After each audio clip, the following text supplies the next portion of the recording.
Trump or Biden? Are you kidding? Biden. Oh my God, when did the epidemic of over-the-top behavior begin? I have no proof what I'm about to say. The United States has always been a producer of extroverts, but how all of a sudden have we become engulfed with people, images, and events of unrestrained excess? I'm going to say something outrageous. I know how to make government work. Launching his campaign for president in 2019, Joe Biden outlined the route to normalcy after voters had absorbed both the pandemic and the 45th presidency. Not because I've talked or tweeted about it, but because I've done it. Today, we are far from a return to normalcy. The word most used to describe almost anything going on in the news is crazy. This past week alone, the president, in public remarks, mixed up the leaders of France, Germany, and he referred to Egypt as Mexico. The president of Mexico, Sisi. Does the president have any memory problems? He does not. This newspaper recently ran an essay titled, "You Don't Have to Be a Jerk to Succeed." Maybe, but whether it's members of Congress, protesters in the street, even golf tournaments, it's hard not to notice the rising tide of jerk-like behavior. Sir, this is a time, this is a place. If you want to run your mouth, we can be two consenting adults. We can finish it here. Okay, that's fine. Perfect. You want to do it now? I'd love to do it right now. Well, stand your butt up then. You stand your butt up. Oh, hold on. Big guy. Oh, stop it.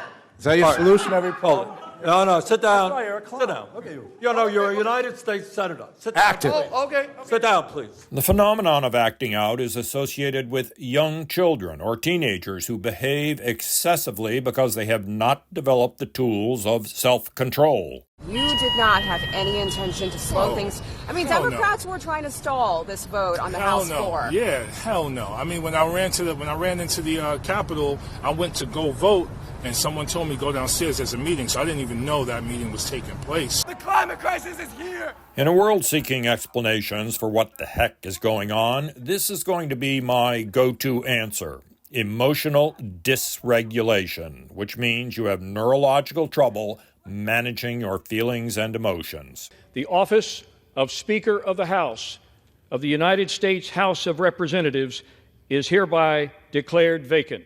Consider the melodrama last October with House Speaker Kevin McCarthy. When at last it ended, most people expected Congress would get back to business. We now see that the Republican Gang of Eight had actually engineered a vote to vacate Congress itself. The real problems of real Americans will get ignored for weeks while D.C. politicians play middle school games about terrible personal grudges.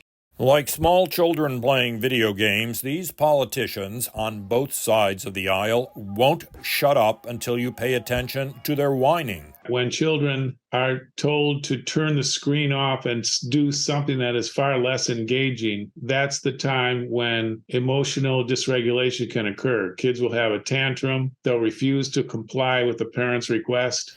Political protesting has become mostly a tantrum. Take, for example, the anti-Israel protesters who glued themselves to the street to stop real children from watching the Macy's Thanksgiving Day Parade. You don't pay your bills, you get no protection. It's very simple. No offense intended to the touchy Trumpians, but it's clear Donald Trump has recognized the utility of over-the-topism. No, I would not protect you. That rally drew attention for his willingness to sell out NATO allies over money.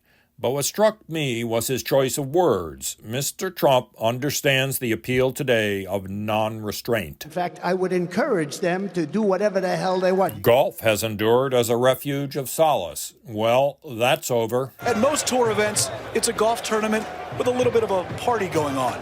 Here at the WM Phoenix Open, it's a party with a little golf. Last weekend's waste management tournament in Scottsdale, Arizona, was a low in the sport's admirable history. Kind of constant noise. Tens of thousands of drunken young men lined the gallery, jeering like soccer thugs, making a mockery of the gentleman's game. Look at them all. They just want a little love, Kurt. We won't go back. We won't go back. Trying to discover how we arrived here, most roads lead back to social media, a world of relentless self-exaggeration.